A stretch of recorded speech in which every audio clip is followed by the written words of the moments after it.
Meu nome é Paulo Cogos, estou fazendo essa live para falar a respeito da teoria do falso empreendedorismo. Existe a falaciosa e existe a sólida.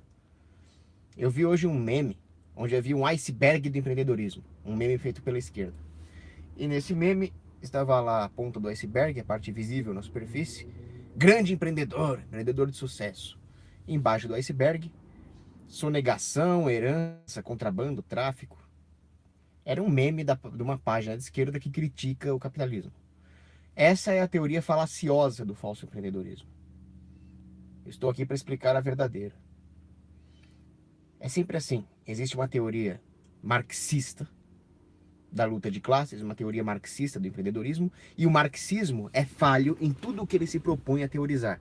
Desde sociologia, psicologia, antropologia, até, obviamente, economia. O marxismo é sempre falso. O marxismo é praticamente uma doença mental.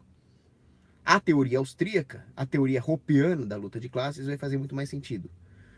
Então, só para resumir, a teoria marxista diz que a luta de classes é entre ricos e pobres, capitalistas e proletários.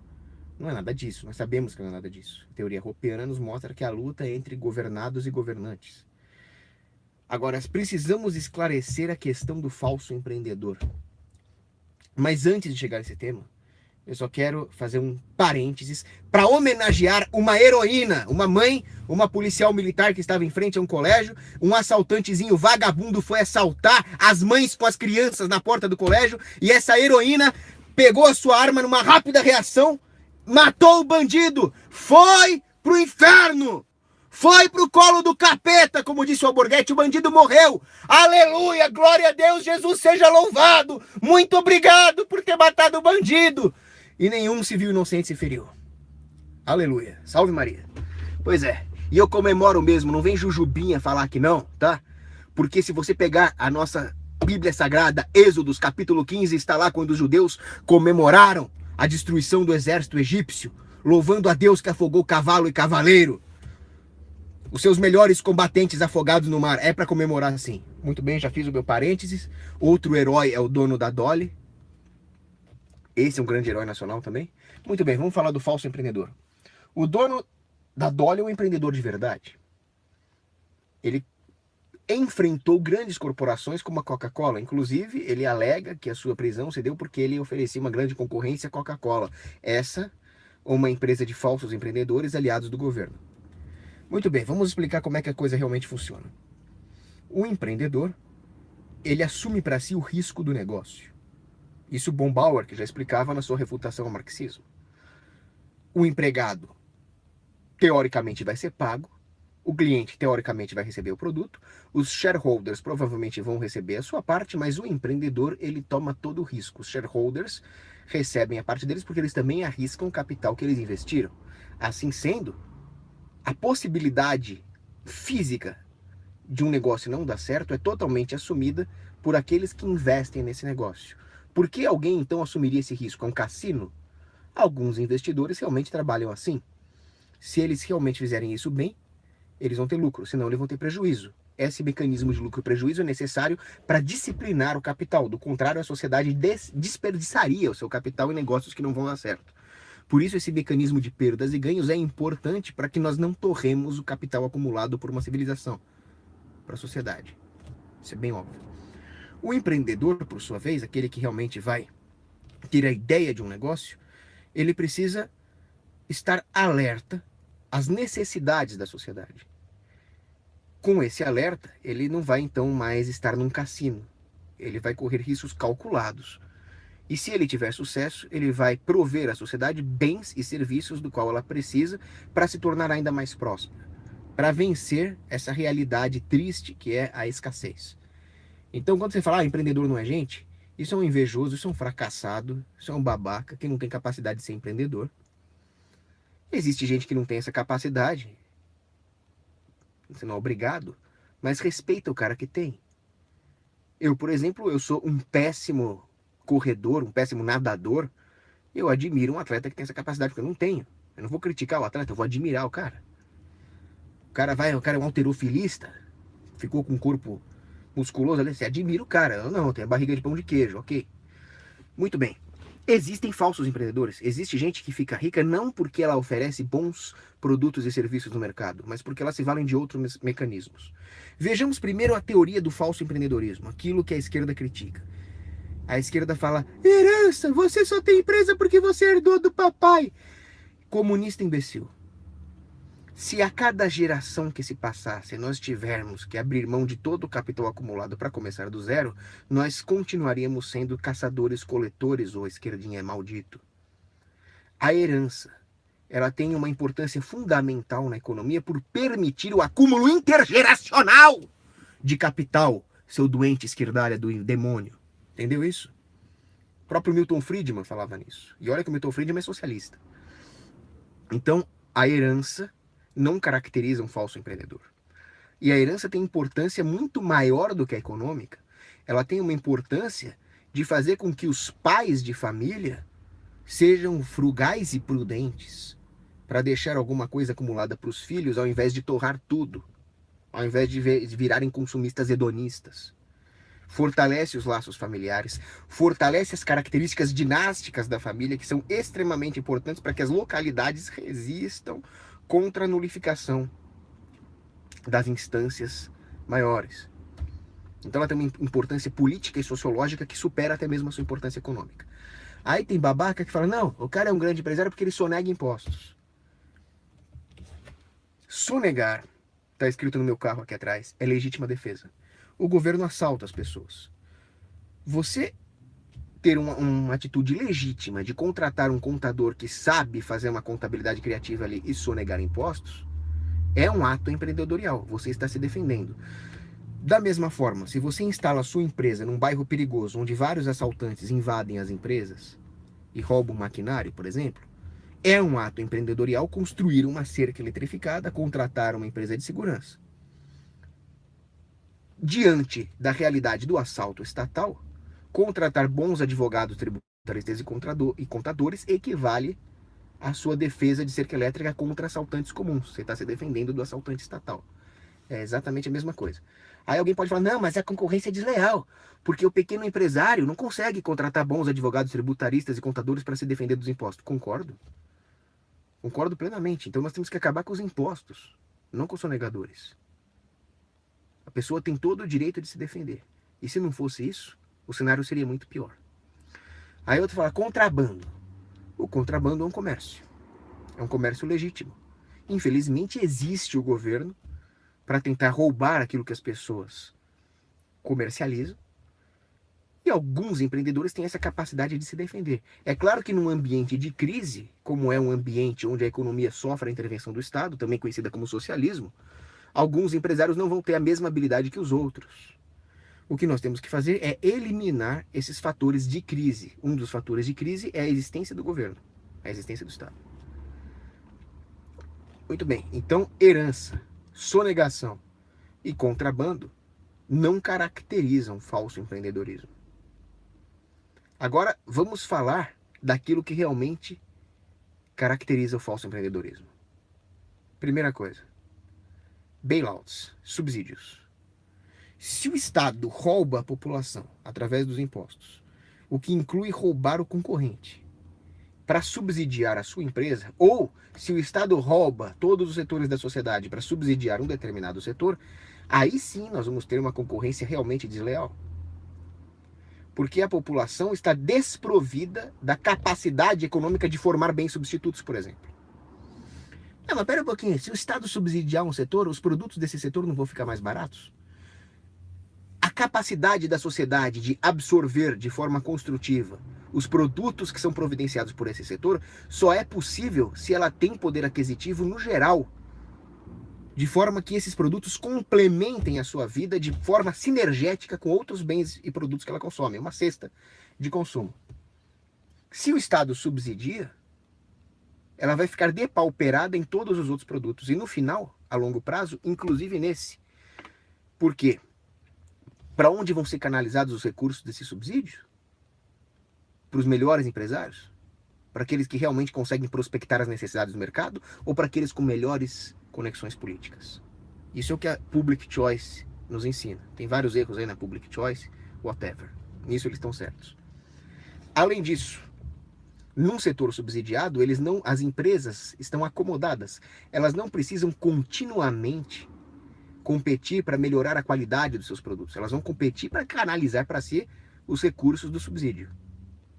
Isso diminui a disciplina de mercado e a longo prazo vai diminuir a qualidade do produto, aumentar o preço do produto. Então, um setor subsidiado vai cair a qualidade. A população vai ser obrigada a consumir produtos de menor qualidade.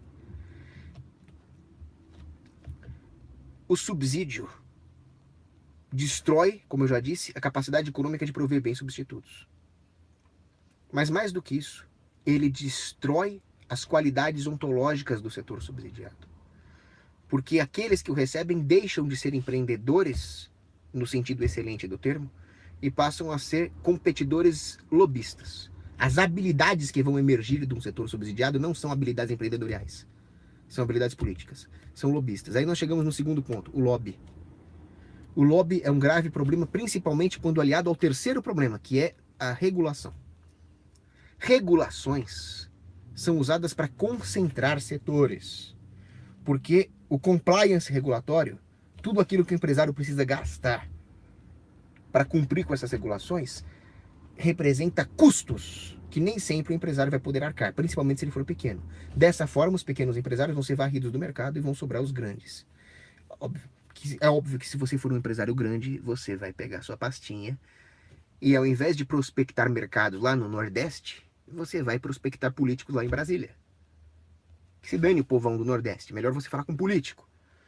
Seu político, dá para você fazer uma regulação XYZ que vai falir o meu concorrente lá no Nordeste, mas que vai me gerar um grande market share? Aí o político vai perguntar: o que eu ganho com isso? Eu vou apoiar a sua campanha. Pronto. É exatamente isso. Exemplo no Brasil. Para isso sugiro a palestra do Cristiano Quioca, O Funeral do Brasil. Ele explica muito bem isso. É o que a Fiesp fez com o Nordeste. Através do lobby para conseguir o quê? Leis trabalhistas.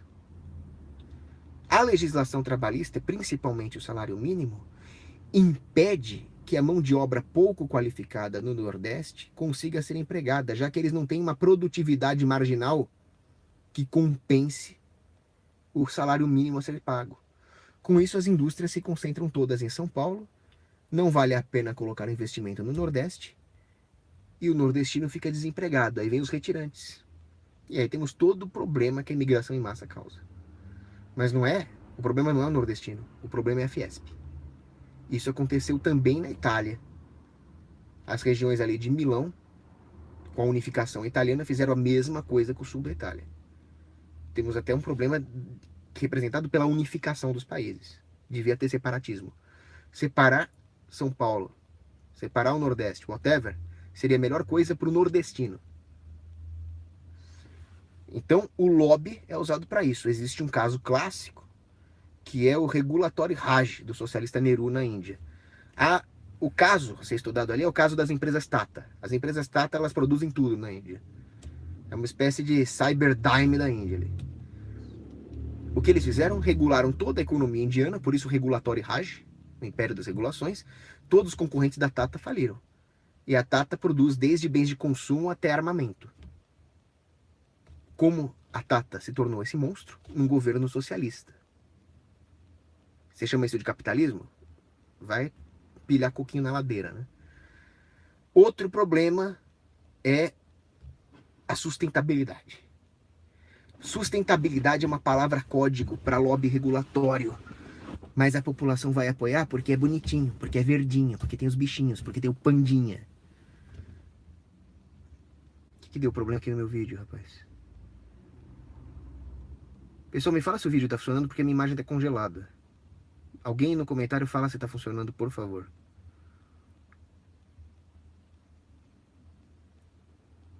Alguém fala se tá funcionando? Congelou? Bom, mas se o áudio tá funcionando, tudo bem, porque eu sou feio mesmo. O importante é o áudio. Muito bem. A sustentabilidade é uma forma de regulação.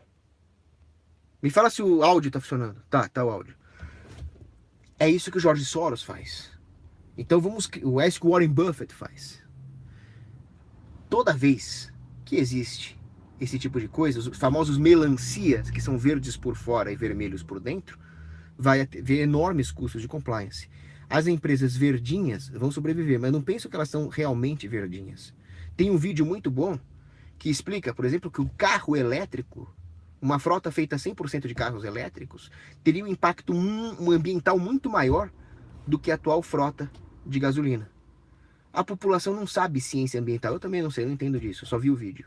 Mas o fato é que não existe uma racionalização dos fatores ambientais levando em conta a única coisa que devia ser levada em conta, que é a propriedade privada.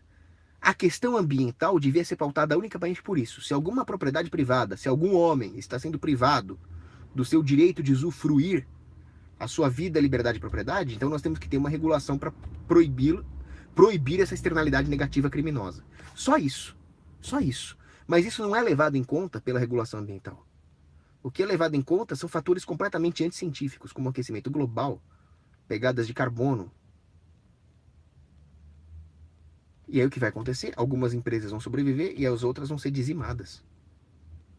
Outro gravíssimo problema é a interferência no câmbio, o intervencionismo cambial.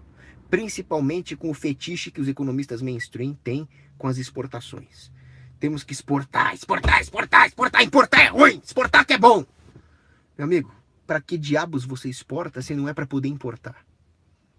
E qual é o problema de importar? Se muitas vezes nós estamos importando capital que vai ser usado para melhorar a capacidade produtiva de um país. Se nós pudéssemos ver a Terra de fora, como se fosse um ET, nós veríamos um país que está com a balança comercial deficitária. Ah, a balança comercial deficitária é ruim. Você veria tratores, máquinas, tecnologia entrando nesse país e ele estaria com uma balança comercial deficitária. Qual é o problema disso? Esse país está crescendo, mas os fetichistas da exportação, os pibistas keynesianos, vão achar isso ruim. Então o que eles fazem? Eles causam uma desvalorização proposital da moeda. Vamos interferir no câmbio, vamos desvalorizar a nossa moeda em relação ao dólar. É o que o babaca do Macri está fazendo na Argentina. A Argentina está sofrendo uma crise macroeconômica. Moeda fraca vai prejudicar o povo. O setor exportador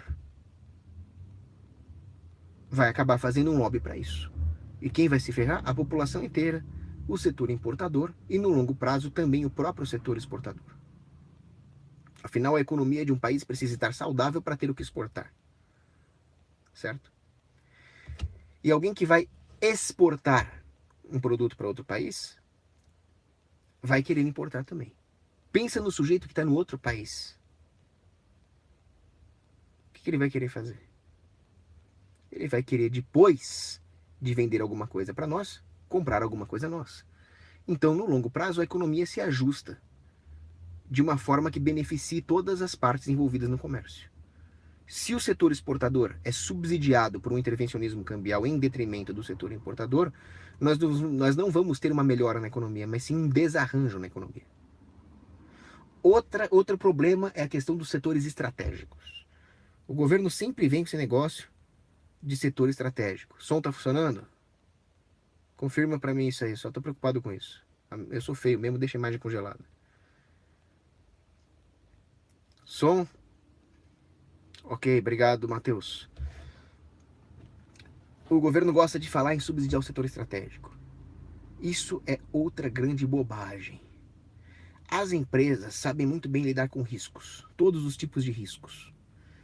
Não haveria nenhum problema de um empresário contratar analistas geopolíticos para garantir que as matérias-primas que fazem parte do seu processo produtivo continuem à disposição.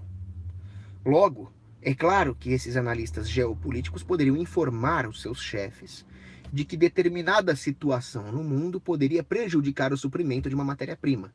E assim eles trocariam de fornecedor, se adiantando ao próprio problema. Então, o livre mercado sabe lidar com fatores estratégicos. O governo não. O governo é responsável. O governo não se preocupa com o bem-estar da população. O governo só pensa nele mesmo e isso ele faz muito bem. Dessa forma, deixar a população privada de recursos por motivos geopolíticos, estratégico-militares alimenta o medo da população, que por sua vez alimenta o Estado.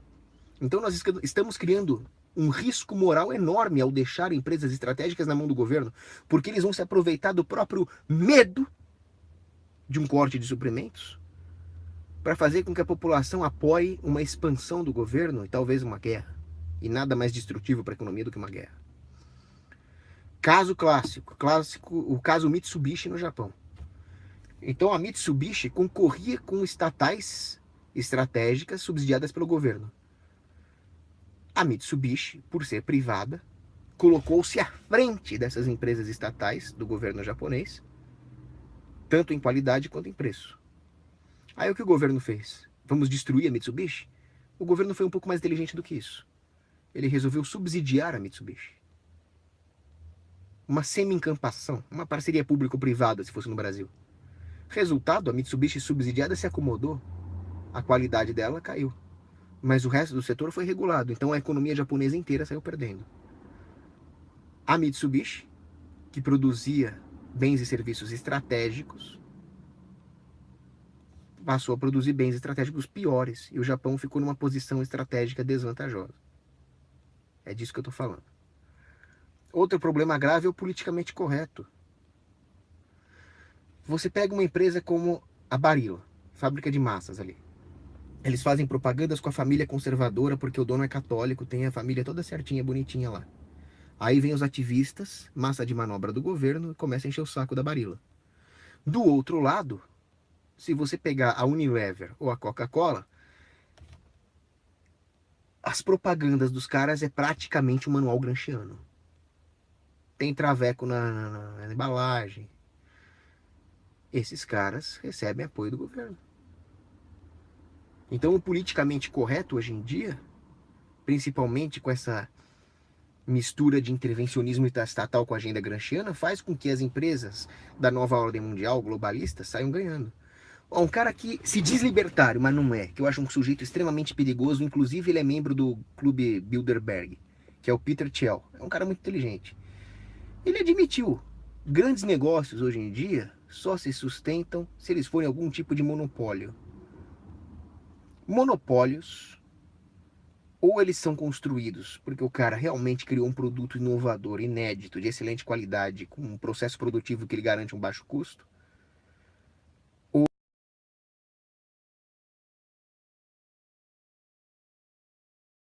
opção. Um outro grande problema que existe nas economias reguladas, nas economias subsidiadas, é a própria carga tributária. Eu já falei sobre isso. Quanto maior for a carga tributária, mais você vai ter que contratar advogados tributaristas, etc. Só os grandes negócios podem fazer isso. No final das contas, nós vamos ter o quê? Uma homogeneização, um nivelamento dos produtos. Por quê? Porque aquilo que é local, aquilo que é compatível com as preferências, gostos, idiosincrasias locais, vai ser destruído. Aquela lojinha típica daquele vilarejo da Normandia vai ser destruído. Aquele restaurantezinho de comida típica daquela região de Minas Gerais vai ser destruído. E vai sobrar o Subway, o McDonald's, a Unilever. Por quê? Porque esses caras vão se manter numa economia regulada.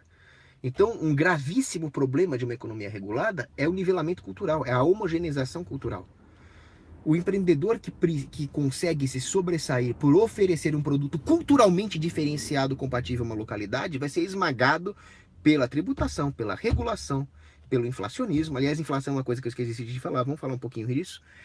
A inflação sempre favorece o devedor e prejudica o credor. Assim, empresas cujos lobistas conseguem crédito subsidiado se dão bem no ambiente inflacionista. Exemplo disso é a Ambev. Uma cervejaria artesanal que produz uma cerveja típica de uma determinada região da Alemanha ali, vai se ferrar. A Ambev não, porque os juros que a Ambev paga são subsidiados por você, trabalhador, eleitor idiota. Sem falar em BNDES, que é o Bolsa Empresário também. Bandidos como Ike Batista, Odebrecht. Licitações do governo, parceria público-privada, que é outro nome para fascismo, é um eufemismo para fascismo, regime de concessões. Ao invés de ter pequenos empresários com vans, Não, tem umas empresas controladas por bandidos porque é um regime de concessão. Tudo isso tem que acabar. Isso sim é falso empreendedorismo. A Ambev produz umas porcaria de uma... Eu não gosto de cerveja, mas meus amigos que gostam falam. Porcaria de uma cerveja homogeneizada. Cadê as artesanais? A artesanal não paga juros subsidiado, não recebe crédito subsidiado, não recebe bolsa empresário do BNDES. Tem tudo isso. E quem é os donos da Ambev? É os caras da Fundação Estudar, Jorge Paulo Lemann, é o Warren Buffett. É os caras que patrocinam mais do mesmo. Vão acreditando em MBL, Partido Novo, pra vocês verem onde vocês vão parar. Vocês vão quebrar o nariz. Mas voltando a falar da homogeneização cultural, todos esses empresários que produzem alguma coisa realmente particular, única, culturalmente ricas, vão sendo destruídos. Porque a diferenciação não compensa mais a perda de escala. Afinal, só a escala consegue sobreviver no ambiente regulado. O antitrust é outra ferramenta do governo para gerar ainda mais monopólios. Afinal, o antitrust é um monopólio, né? E no final das contas, nós vamos ter aquilo que o Le Corbusier, que é um bandido, arquiteto modernista, chamava de mass production mindset. Nós vamos ter uma mentalidade de produção em massa, onde só os grandes vão ditar as normas, a concorrência trabalhista vai diminuir, o que prejudica o poder de barganha do trabalhador assalariado. E aí nós vamos ter aquilo que a elite sempre sonhou, a elite globalista. Uma sociedade estamental dividida em uma elite governante política, que também será a elite econômica, e o povão. Um povão sem chance de crescer. Essa ideia está presente na própria arquitetura urbanística do Le Corbusier. Ao invés de ter aqueles bairrinhos de uma classe média bonitinhos, comunidades fortes, ele resolveu criar enormes blocos residenciais para empilhar as pessoas em caixotes, e esses trabalhadores produziriam as mansões dos super ricos, mas estariam segregados da sociedade.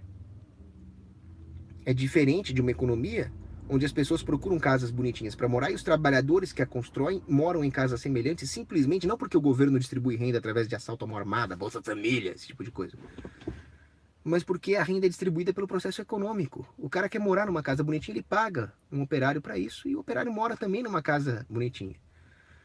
A ideia dos globalistas modernistas destruiu isso. O povo vai morar ou em cortiços ou em megablocos e vão ser segregados. Numa economia homogeneizada também, nenhum pequeno empreendedor terá a chance de se sobressair pela diferenciação. Ou ele se encaixa no processo de produção em massa controlada por oligopólios de lobistas, ou ele morre de fome. Isso é um problema. Isso não é um empresário. Elon Musk, esse tipo de coisa, não é empresário. O Elon Musk recebeu milhões. Eu vou fazer uma live só sobre esse bandido do Elon Musk, tá? Tá prometido aqui. Milhões do governo, e tem gente que acha que ele é um grande empreendedor. Que essa live sirva de lição. Para que no próximo vídeo que eu vou fazer só sobre o Elon Musk, nós já tenhamos a teoria. Para terminar, eu gostaria de citar um santo da nossa Santa Igreja Católica, São Pedro Fabro. Aliás, São Pedro Fabro é o primeiro jesuíta a ser ordenado. E São Pedro Fabro é o padroeiro dos empresários, o padroeiro dos negócios. Muito antes de qualquer liberaleco, muito antes de qualquer ídolo dos liberais, ele já escreveu sobre o quanto os empresários fazem bem para a economia. Ele vivia ali na cidade de Mainz, e havia muitos mendigos ali. Ele pensou, não, peraí, se nós ficarmos dando sopão para os mendigos para sempre, nós não vamos acabar com essa situação. Nós temos que dar sopão para os mendigos de forma emergencial, é claro. Mas o que nós precisamos nessa cidade, disse São Pedro Fabro, é negócios. São empresas. Porque o empresário tem o faro comercial. O empresário sabe o que a população precisa. O empresário sabe transformar matéria-prima em oportunidades de emprego e crescimento para a população inteira. Ele percebeu isso no século XVI, 1500 e pouco. E assim ele o fez. E a economia da cidade de Mainz melhorou muito. E muitos mendigos passaram a ser trabalhadores com uma vida digna. E ele disse uma coisa importante. O negócio e o lucro são importantes, Eles racionalizam os mecanismos empresariais no livre mercado, mas eles não são a finalidade última. A finalidade última é a colheita de almas para Deus. Então, extrapole isso e use os lucros para fazer a caridade necessária, a caridade para as almas, e assim você estará sendo um empresário católico. Agora, um cara que faz lobby, um cara cujos lucros só existem porque ele pediu para o governo agredir um inocente, regular a economia prejudicando os concorrentes, às vezes prejudicando fornecedores, clientes e empregados, aqui ele já matou, por definição, a possibilidade de um componente caritativo dos seus negócios. Falsos filantropistas vão arder no inferno. Aqueles que se dizem preocupados com a população, mas que estão fazendo isso só por motivos marketológicos, invertendo a lógica cristã de São Pedro Fabro. Esses vão arder no inferno. O verdadeiro empresário, aquele que tem o seu lucro, provê a sua família e com o que ele puder, ele ajudar o povo, esse não. Esse é um homem bom. É isso. Espero que o som tenha saído bom. Um grande abraço a todos. E beijo para as meninas, claro.